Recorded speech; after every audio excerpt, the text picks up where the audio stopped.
The history of the A's is one of grand tradition. Tales of championships from the Philadelphia teams of Connie Mack. It's also a history of westward pilgrimage to Kansas City and finally Oakland, where the traditions of yesteryear became a link to a new identity. Little did Californians know back in 1968 that the Oakland A's were to become one of baseball's most colorful franchises, filled with a tenacity for success.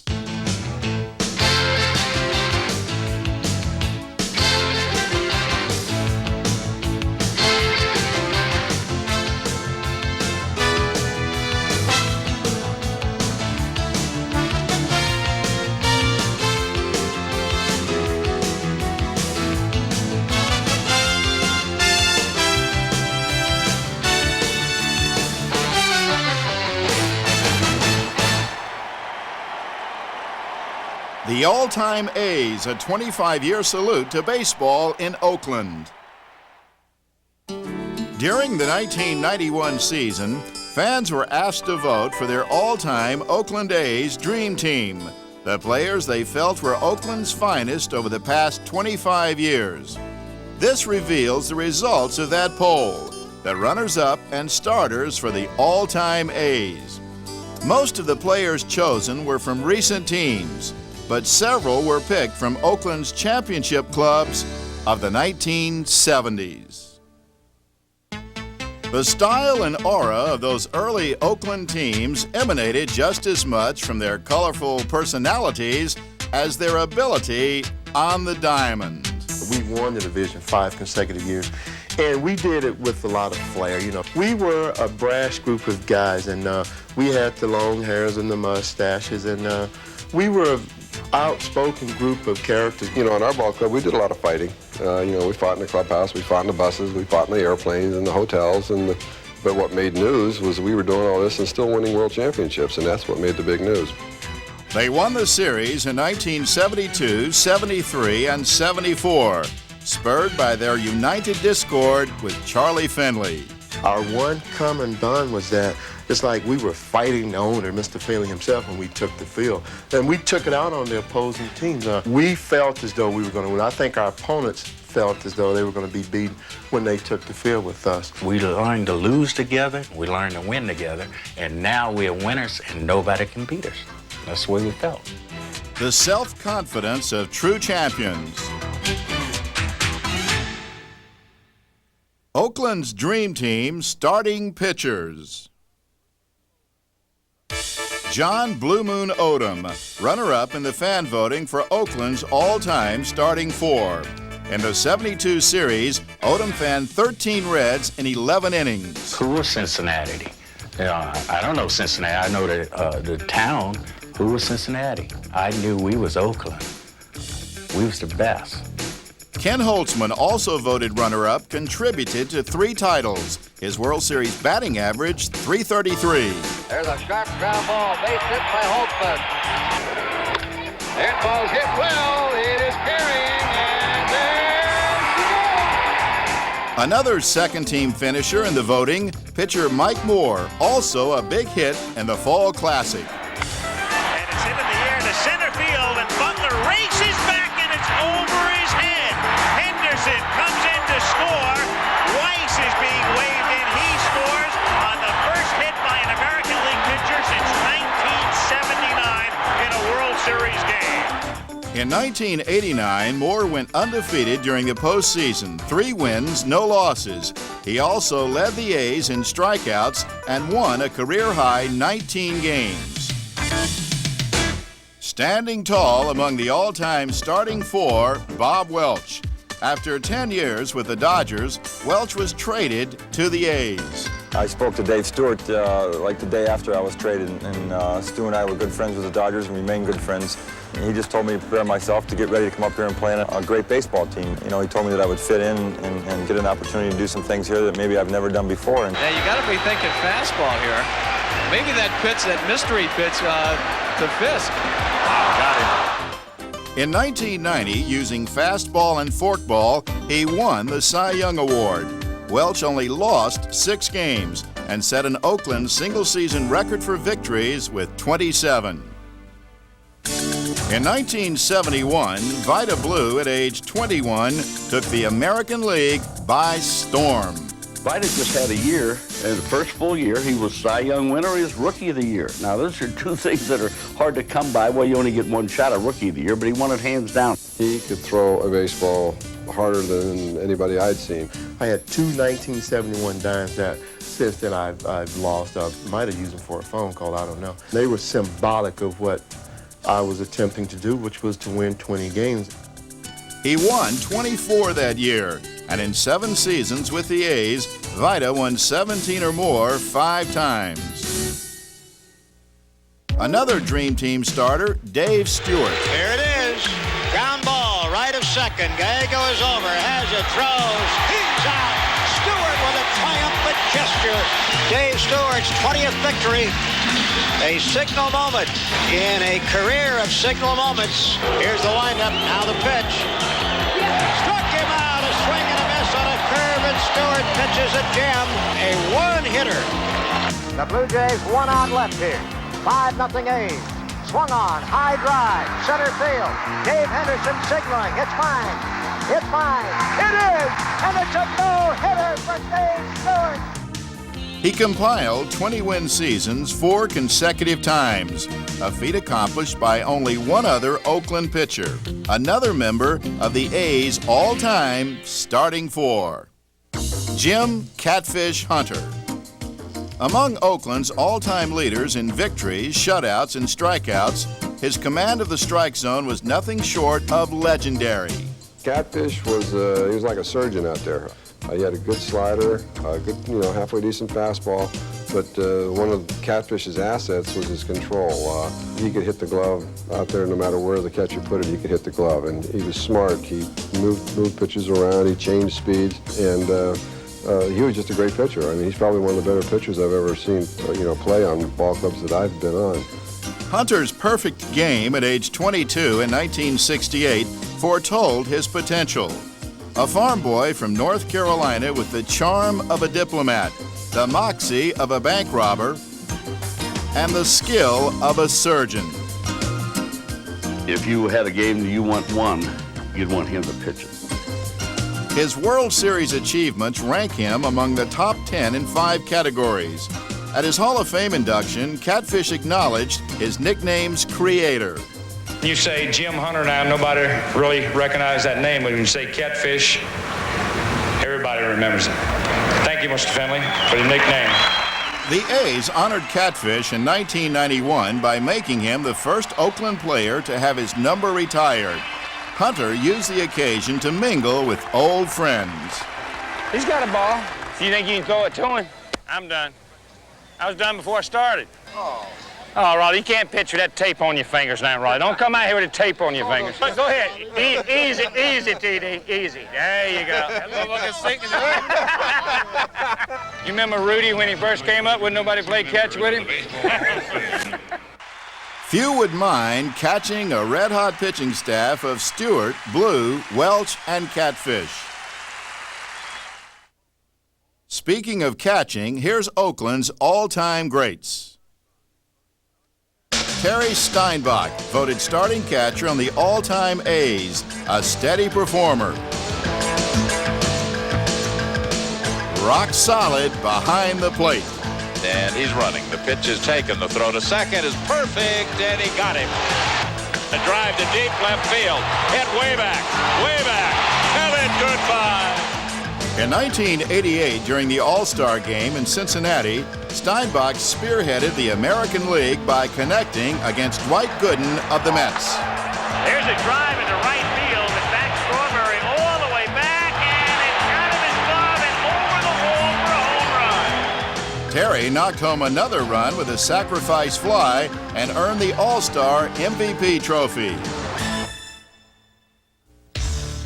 Gene Tennis, voted backup catcher on the all-time Oakland A's. Tennis became an everyday player after an MVP performance in the '72 World Series, batting .348. He also set a home run mark for catchers. There's a long drive. That one's going. It is good. Gene Tennis now is the first catcher to hit 4 homers in a World Series. After becoming a regular in 1973, Gene knocked in 100 or more runs 3 straight years. The versatile tennis played 5 different positions with the A's and was voted onto the all-time team as a backup at first base. But the fans' number 1 choice at first base was Mark McGwire, who wasted little time making his mark. From 1987 to 91, no one hit more homers. And that one may be it, way back, and there's your record. Mark McGwire puts the A's in front with his Major League rookie record 39th home run. High drive up the alley in left center field, and this one is going to be gone. Home run, McGwire.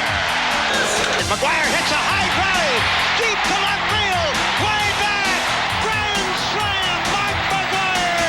Holy Toledo, the first man in history to hit 30 homers in each of his first 4 seasons.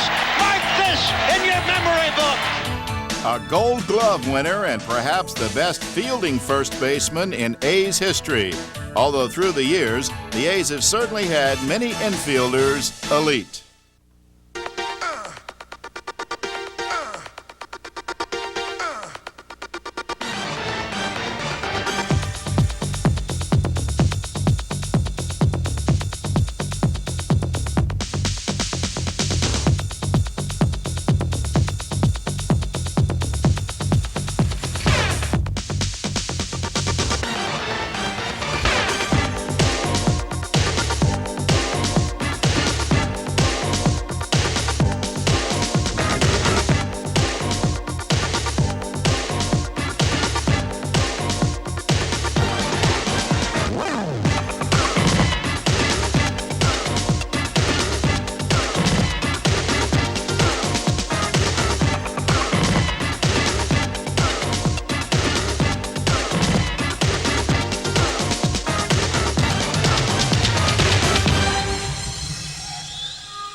Next, the fans' top choice at second base.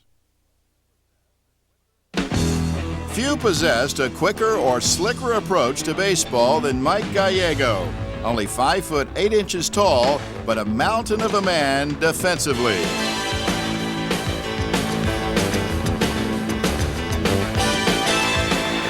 Bouncing ball over Stewart's head. Gallego fields it by second, throws to first and gets him. There's a jumper. Gallego knocks it down. Can he pull him out? Yes, he does. Swing, line drive up the middle. A diving stop by Gallego. To his feet, throws him out. Backing up Mike on the all-time team, Dick Green.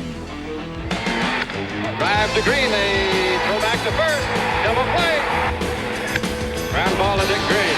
Goes to second. They got him there. Over to first. Got him there. And it's all over. There's a ball ran. Green up. 1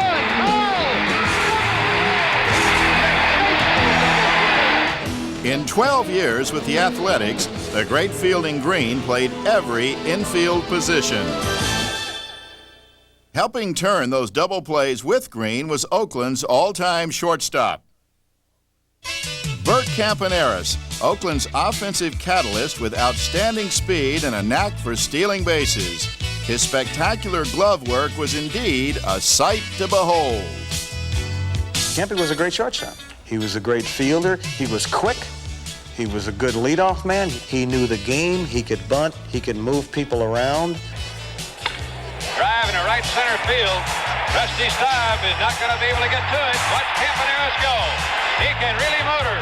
He's already around second. And he's in at third base standing up with a triple. He stole 50 or more bases 7 times and was most adept at using his legs to foil opponents. Campy's backup in the fan voting was Walt Weiss, known less for his hitting and speed than his ability with the glove. In his rookie season, he had 58 consecutive errorless games. Line drive. Weiss a diving stab to his left. It's short. And he makes another brilliant play. Swung on, line drive. Weiss makes a brilliant backhanded stab, and the inning is over. Is that the Rookie of the Year? Weiss became the third straight A's player to capture that honor. And now, Oakland's Dream Team third baseman. Handling the bat is the best-known skill of Carney Lansford, but his proficiency at third is also first-rate. Great stop by Carney Lansford. Just makes it look routine. Here's the first pitch now to Lansford, driven into right center, base hit. Toward the gap, he'll round first. He's going to hit for two. Here's the throw from right field, offline, and he's in. Ground ball toward the hole. Lansford to his left. Nice short hop pick and throw, and he gets it. Swung, ground ball, base hit, left field. His fourth hit of the day. And Lansford is just fantastic. His intensity most evident, his proficiency ranks him as one of Oakland's all-time leaders in runs, base hits, and batting average. Finishing second to Lansford in the fan voting was Sal Bando. The A's co-captain hit 20 or more homers 8 straight years. His leadership, outspokenness, and clutch play made him a true baseball warrior. Good fielding is critical, and Gold Glove overtures in Oakland's outfield were always a classic strain.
The A's Dream Team outfield.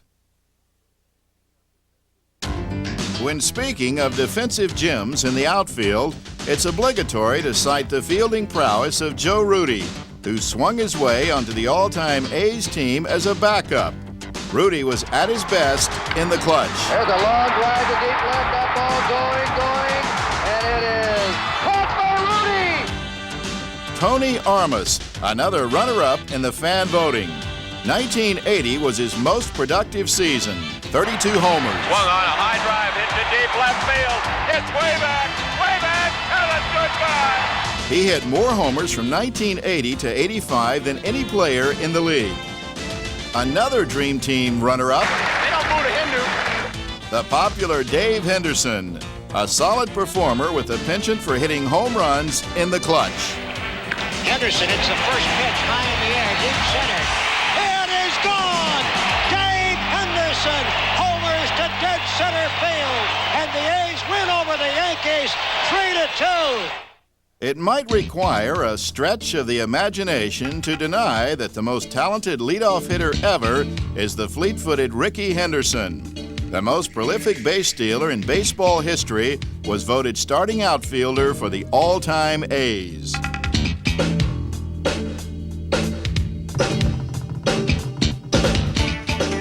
In 1982 in Milwaukee, Henderson reached the culmination of a base-stealing rampage. Rickey challenged Lou Brock's single-season stolen base mark. Getting a good side lead. He's running. A pitch out. The throw to second. He is safe at second. He's stolen 119. He stopped Brock's previous mark by stealing 11 more, and by season's end, 119 became 130. Rickey was traded in 1984, but landed back in Oakland nearly 5 years later. In his very first game, Rickey set the tone for Oakland's pennant drive with a memorable performance at the Coliseum against Toronto. They're waving him around, relay to McGriff. McGriff's throw to the plate will not be in time, and Rickey's home in more ways than one. Rickey Henderson, Dave Henderson, Rickey's got it! I'll tell you, he's making the homecoming very pleasing. Cleveland fans. A few months later, in the championship series against the Blue Jays, Henderson was MVP. Ricky goes with throws. Safe. He goes again. It's taken high. Here's the throw. He's in there. This will get a run home, maybe more. Mosby going back, looking up, out of here, and into the black seats, the hitting background. There aren't many leadoff men who can launch one like that to dead center field. He also attained a championship series record with 8 stolen bases, helping the A's win their second straight pennant. 2 years later, Ricky once again basked in the national spotlight, pursuing the all-time stolen base mark. Ricky goes, a pitch taken, he's going to have it. He does! Ricky Henderson, no contest, steals third base, number 939. Henderson surpassed Lou Brock as baseball's all-time King of Steel, most deserving of a starting spot in the all-time A's outfield, alongside another top vote-getter. Number 33, Jose Canseco, right field. Power and speed, an awesome combination, and in 1988, Jose Canseco displayed both in quantities never before seen from any major leaguer. Basically, I thought if I just stay consistent and use my ability and didn't go into any slumps, that I can make the 40-40 club. What I didn't realize is that there are no members in the 40-40 club, so I sort of just laughed at that. Here's a high drive. That might be number 40. It's on the way, and there she goes. Number 40 for Jose Canseco. He's running. There's the throw. Number 40. Jose Canseco, the first man ever in big league history to do it. Jose's impact on the game is strictly big numbers in terms of home runs, RBIs, stolen bases, and feet, as in how far. Jose hits one, way back into left field. The left fielder Bichette is only watching. Holy Toledo, what a tremendous home run. What can you say about that blast? There goes the runner, and there goes the ball. Oh, my. Get the tape measure, folks. That one is downtown Seattle. Watch that baby go. Way over the fence, into the Yankee bullpen. That's got to have a flat sign on it. Oh, my goodness. In Game 4 of the 1989 Championship Series, Jose cracked the ozone of the Sky Dome. Swing and a high, deep drive to left field. If that stays fair, that is gone. Tell it goodbye into the upper deck.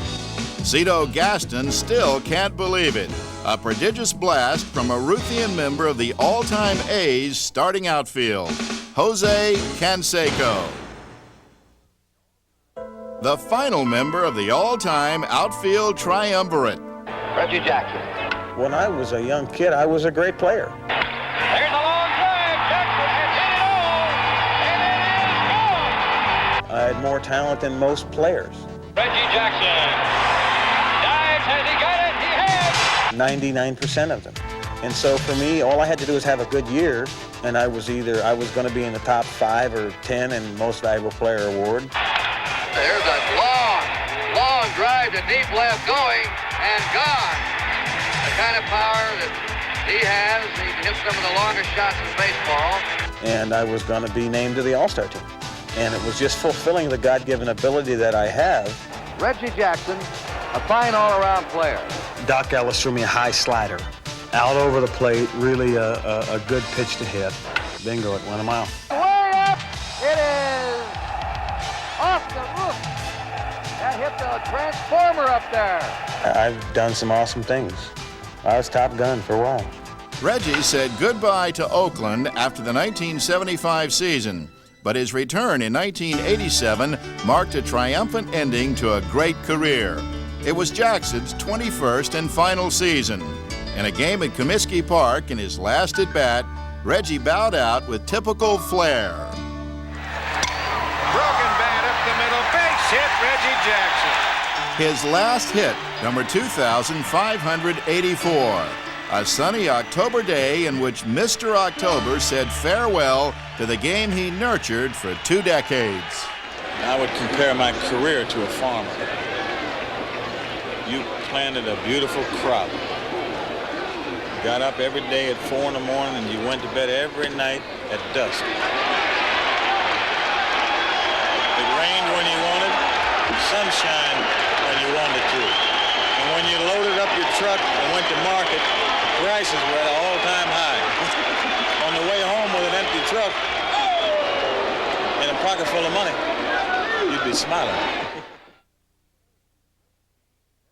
The A's Dream Team designated hitters. Harold Baines, second in the voting. In 1991, his first full season with the A's, he hit .295 with 90 RBIs and 20 homers. Drive to straightaway center. That one's hit deep. Well back, gone. You can count it. Goodbye, Harold Baines. That was the second 3-home run performance of Baines' career. The player who attained the most votes in the category of all-time DH was Dave Parker. Here's a 1-0 pitch. Curveball line deep right field. That one is on its way out of here, folks. There she goes. Dave Parker hits one a mile up into the bleachers in right field. The Cobra, a team leader, helped lead Oakland to pennants in 1988 and 89. Dave's double in Game 2 of the '89 World Series proved most memorable in more ways than one. On national television prior to Game 3, during a replay of Parker's hit, disaster struck the Bay Area. Just misses a home run. Candy Maldonado with the hesitation, allowing Jose Canseco to score, and he fails to get Dave Parker at second base, so the Oakland A's take. I'll tell you what, we're having an earth. The quake was alternately greeted with trepidation and glee. We're down. Down. Everything's down. Relax. We're down. I can't believe that. We're knocked off the air. We're out. Baseball took a back seat to the events that followed. Little did anyone know that Game 3 of the World Series would be delayed for 10 days. As word of the severity of the earthquake filtered in, everyone's worst fears were confirmed. 6.9.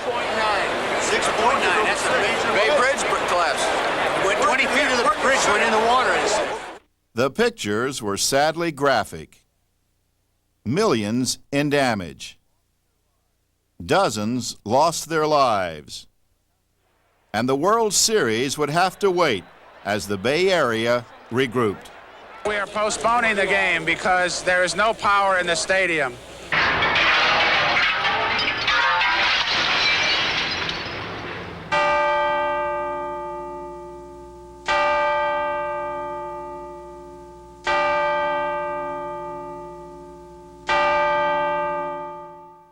In the aftermath of those tragic minutes, baseball finally resumed.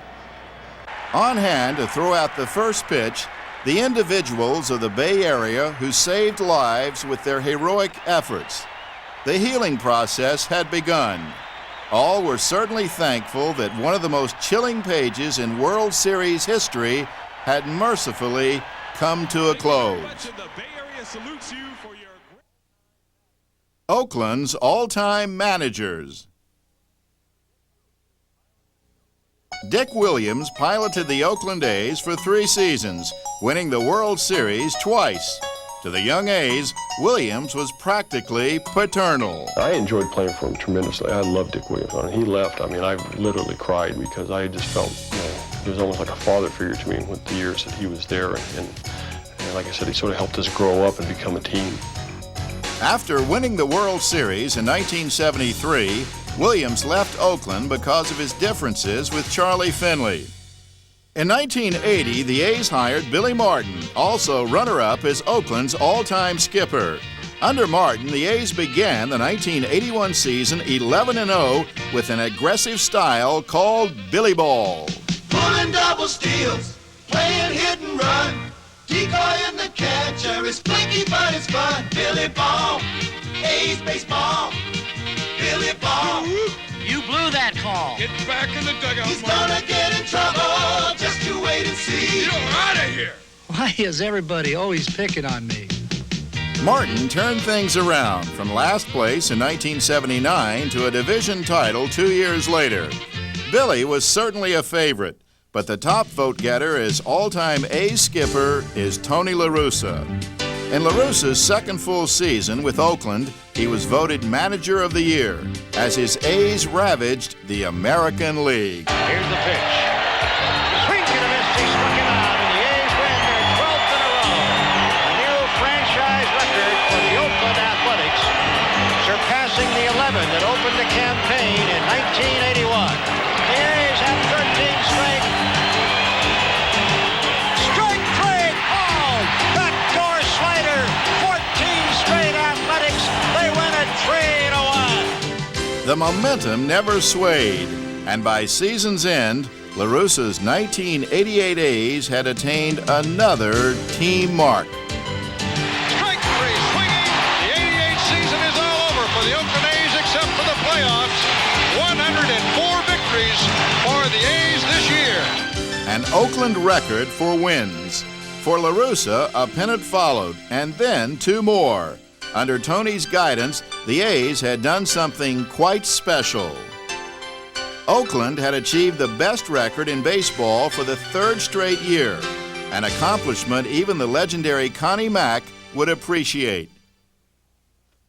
Oakland's Dream Team, an impressive array of talent indeed. Just imagine the invincibility of a pitching staff composed of Bob Welch, Vida Blue, Dave Stewart, and Catfish Hunter. The catcher, Terry Steinbach, and Dave Parker, DH. Around the horn, first baseman Mark McGuire, Mike Gallego at second, shortstop Bert Campaneris, and Carney Lansford at third. Consider the firepower of this outfield: Ricky, Jose, and Reggie. The manager, Tony La Russa. All that remains, the fans' top choice for closer. The Dream Team relievers. Finishing second in the voting was Raleigh Fingers. Raleigh established an all-time mark for saves with 341, but his first few Major League seasons could easily be characterized as uninspiring. He was originally a starter in '71 when I came over here. When he first got to the big leagues, he was so nervous. He was one of those warrior-type people that he'd worry himself into a fit, and by the time the game started, he was a basket case. Dick Williams in 1971 told me that the only way I was ever going to see the ninth inning was going to be as a relief pitcher. I wouldn't see it as a starter, so he put me in the bullpen. As a reliever, Fingers had the opportunity of a lifetime. Growing up, you have a dream of standing on the mound in the seventh game of a World Series with 2 outs and getting the final out, you know, and that's something that, I thought about as a kid. I never thought I'd ever be in that situation, and then all of a sudden, bang, you're there. He was there for the final out twice, in 1972 and 1974 when he was series MVP. In 1992, Raleigh was elected to the Hall of Fame. Dennis Eckersley, the top vote-getter for the all-time A's, and the fans' choice as the #1 man out of the bullpen. By pitching standards, he does everything perfect. He comes in the ball game, he throws strikes, he allows his defense to play behind him, he works fast, he's on time. Dennis Eckersley is a pitcher's dream. He attained a pitcher's dream in 1988 during the championship series against the Red Sox when he was named MVP, recording 4 saves in 4 games. He struck him out, and Dennis Eckersley gets out of a big, big jam. Fly ball, left field, going back is Phillips on the warning track, and the Oakland A's take a 2-0 lead. Eckersley trying to register his 3rd save. It's over now, 3-0, the A's lead. Eckersley trying to set a record that he's already broken earlier. Back goes Gallego, and the Oakland A's have won the American League pennant. A dominating performance from a pitcher who puts much stock in a domineering style. I try to have presence on the mound, and I think that helps, that works, because I think that hitters can sense a pitcher when he's not real confident. So I try to play the part. And so if that's playing with their psyche, I do that. Part of the formula that made him so effective. From 1988 to 91, no one in baseball compiled more saves. And on October 28, 1989, came his most significant one. It's a ground ball to the right side, speared by Phillips, flips Eckersley. Yes, he's there in time, and the A's are the world champions. During the 25-year span in which the Oakland franchise has been in existence, no other team has enjoyed the glory of 6 pennants and 4 world championships. Through the current guidance of the Haas family, the A's have established themselves as one of the proud success stories in all of baseball, a legacy that has seen the A's franchise flourish with record attendance numbers and a legacy of baseball excellence that will be talked about for years to come.